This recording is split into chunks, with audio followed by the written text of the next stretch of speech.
بسم الله الرحمن الرحيم نحمده ونصلي ونسلم على رسوله الكريم أما بعد عن أبي هريرة رضي الله تعالى عنه قال قال رسول الله صلى الله عليه وسلم إذا قال الرجل هلك الناس فهو أهلكهم أو كما قال عليه الصلاة والسلام۔ ابو ہریرہ رضی اللہ تعالی عنہ سے مروی ہے کہ رسول اللہ صلی اللہ علیہ وسلم نے یہ ارشاد مبارک فرمایا کہ جب آدمی یہ کہتا ہے کہ لوگ ہلاک ہو گئے تو وہ ان سے زیادہ ہلاک ہونے والا ہے۔ اس حدیث مبارکہ میں ہمارے ایک عمومی رویے کو سامنے رکھ کر اس پر جناب سرکار دو عالم صلی اللہ علیہ وسلم نے ایک تبصرہ فرمایا ہے۔ عمومی رویہ ہمارا یہ ہوتا ہے کہ ہم ہر وقت شکوہ کرتے رہتے ہیں، جہاں بھی ہم بیٹھیں گے کچھ ہمیں وقت ملے گا، 2 دوست بیٹھ جائیں گے، 4 بیٹھ جائیں گے، 5 بیٹھ جائیں گے، کہیں کوئی اجتماع ہوگا، کوئی شادی کے موقع پر بیٹھے ہوں گے، تو حالات کا اور زمانے کا اور لوگوں کا شکوہ شروع ہو جاتا ہے۔ لوگ بڑے خراب ہو گئے، لوگ یہ کر رہے ہیں، لوگ یوں کر رہے ہیں، لوگ فلاں کر رہے ہیں، لوگ فلاں کر رہے ہیں۔ کبھی کبھار اس میں نامینیٹ بھی کر دیتے ہیں ہم، ورنہ عمومی بات چلتی رہتی ہے۔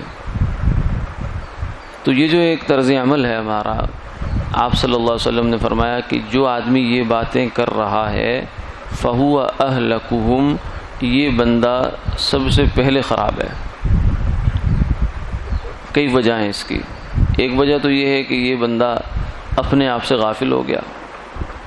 جب اس نے دوسروں کو ڈسکس کرنا شروع کر دیا تو اس کا مطلب یہ ہوا کہ اپنے آپ کو یہ مقدس سمجھے ہوا ہے، یہ سمجھتا ہے کہ میں تو بالکل پرفیکٹ آدمی ہوں، زندگی میں میرے کہیں کوئی خرابی نہیں، کہیں کوئی انگلی رکھنے کی جگہ نہیں ہے، میں تو اپنے عقائد سے لے کر عبادات، معاملات، خرید و فروخت، لین دین، وراثت اور اڑوس پڑوس کے جو میرے سلسلے ہیں، جتنے بھی میرے ذمہ اللہ کے حقوق اور بندوں کے حقوق ہیں، میں تو سارے پورے ناپ تول کر ادا کر رہا ہوں۔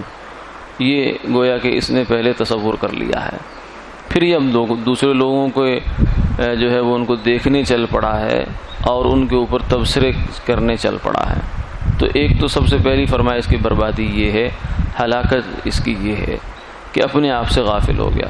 حالانکہ اللہ تعالیٰ فرماتے ہیں یا ایھا الذین آمنوا علیکم انفسکم لا یضرکم من ضل اذا اہتدیتم، کہ اے ایمان والو تمہیں سب سے پہلے اپنی خبر لینی چاہیے، بجائے دوسروں کی خبر لینے کے، دوسروں کو جانچنے اور جاننے کے، اس سے پہلے اپنی خبر لو۔ تمہیں وہ آدمی نقصان نہیں پہنچا سکتا جو گمراہ ہوا جب کہ تم ہدایت پر ہو۔ جب تم سیدھے چل رہے ہو اپنی زندگی کے سب معاملات میں تو تمہیں پھر زمانے کا شکوہ کرنے کی کوئی ضرورت نہیں ہے، اس لیے کہ تم ٹھیک ہو تو تمہارے ساتھ نتائج بھی ٹھیک ہوں گے، اللہ تعالیٰ کے معاملات بھی تمہارے ساتھ ٹھیک ہوں گے۔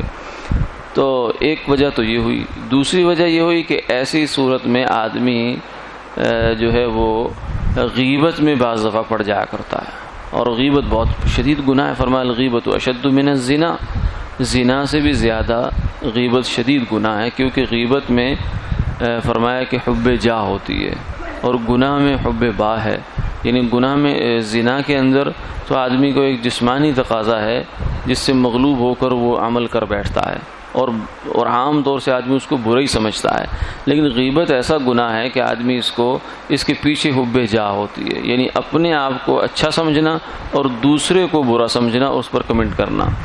تو اس کے پیچھے انسان کی اخلاقی کمزوری یعنی بڑے تکبر کھڑا ہوتا ہے جس نے شیطان کو ذلیل کروایا تھا۔ اور تیسری چیز اس میں یہ ہوتی ہے کہ بسا اوقات آدمی یہ شکوہ کرتے کرتے جو ہے وہ اللہ کا شکوہ کر بیٹھتا ہے۔ اس لیے فرمایا کہ اللہ تعالیٰ ایک حدیث پاک میں فرماتے ہیں کہ یؤذینی ابن آدم، آدم کا بچہ مجھے تکلیف دیتا ہے، آگے فرمایا کیسے تکلیف دیتا ہے؟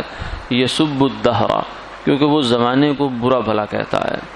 وَأَنَا الدَّهْرُ بِيَدِ الدَّهْرُ أُقَلِّبُ اللَّيْلَ وَالنَّهَارَ كَيْفَ أَشَاءُ، حالانکہ زمانہ خود بذات خود کیا ہے؟ زمانہ تو کوئی چیز نہیں ہے، یہ تو سارے واقعات اور حادثات کا ایک تسلسل ہے جس کو ہم زمانہ کہہ دیتے ہیں، ماضی، حال، مستقبل، اور منٹ سیکنڈ میں ہم اس کو تقسیم کر دیتے ہیں۔ زمانہ تو بذات خود کچھ نہیں ہے۔ فرمایا کہ اس کے پیچھے تو ہاتھ کرنے والی ذات تو میری ہے، جس کا سبب خود انسانوں کے اعمال ہوا کرتے ہیں۔ ظہر الفساد فی البر والبحر بما کسبت ایدی الناس، کہ فرمایا زمین و آسمان میں زمین میں جتنا بھی خشکی تری میں فساد مچتا ہے یہ انسانوں کے اعمال کی وجہ سے ہوتا ہے۔ وَيَعْفُو عَنْ كَثِيرٍ، حالانکہ کچھ چیزوں کا ہم نتیجہ دے دیتے ہیں، ورنہ بہت سارے انسانوں کے اعمال تو ایسے ہیں کہ ہم انہیں معاف کر دیتے ہیں، چھوڑ دیتے ہیں، درگزر کرتے ہیں، ورنہ تو دنیا کا نظام درہم برہم ہو جائے۔ تو اس لیے فرمایا کہ اصل میں تو انسان خود ہی مجرم ہے، لیکن گالی دیتا ہے زمانے کو، کیونکہ اسے خود خبر نہیں ہے کہ اس کے عمل کی کتنی طاقت ہے اور اس کا عمل اس دنیا میں کیا کیا نتیجے لاتا ہے۔ فرمایا اعمالکم عمالکم، تمہارے اپنے عمل ہی تمہارے حکمران بن کر اوپر آ جاتے ہیں۔ یعنی حکمرانوں کا عام طور سے شکوہ اور ظلم ان کا کیا جاتا ہے، حالات کے اندر حکومتوں کا شکوہ ہوتا ہے، حکومتیں اپنی جگہ الگ سے ذمہ دار ہیں، لیکن سوال یہ ہے کہ ہم کتنے اس جرم کے اندر کردار ادا کرنے والے اور شریک ہیں۔ یہ انسان کو اپنا تھوڑا سا محاسبہ کرتے رہنا چاہیے۔ یعنی مقصد اس ساری بات کا یہ ہے کہ لوگوں پر انگلی اٹھانے سے پہلے، لوگوں کا شکوہ کرنے سے پہلے، لوگوں کے بارے میں کوئی منفی تاثر اور تبصرہ دینے سے پہلے اپنے گھر کی خبر لو، اپنے گھر کے انسان کو خبر لینی چاہیے کہ میں کتنا درست ہوں، کتنا ٹھیک ہوں۔ ایسا نہ ہو کہ شیطان اس کو دوسروں ہی کو دکھاتا رہے ساری زندگی، اور وہ بھی دوسروں کو ہی دکھاتا رہے، لیکن اپنی ذات سے انسان غافل رہے۔ قبر میں جا کے سوال انسان کا اپنے آپ کا ہونا ہے، حشر میں جو سوال ہونا ہے وہ بھی اپنے آپ کا ہونا ہے، یا بہت قریبی جو متعلقین ہیں آدمی کے، جتنی اس کی ذمہ داری اور ولایت تھی کسی پر، اولاد پر، بیوی پر، یا اڑوس پڑوس کے حوالے سے امر بالمعروف اور نہی عن المنکر کی جو اس کی ذمہ داری تھی، اس کا زیادہ سے زیادہ سوال ہونا ہے۔ ہم سے ایران توران کا سوال تو نہ قبر میں ہونا ہے نہ حشر میں ہونا ہے۔ اس لیے انسان کو فرمایا اپنے اعمال کی فکر میں سب سے پہلے لگ جانا چاہیے۔ اللہ تعالیٰ عمل کی توفیق عطا فرمائے۔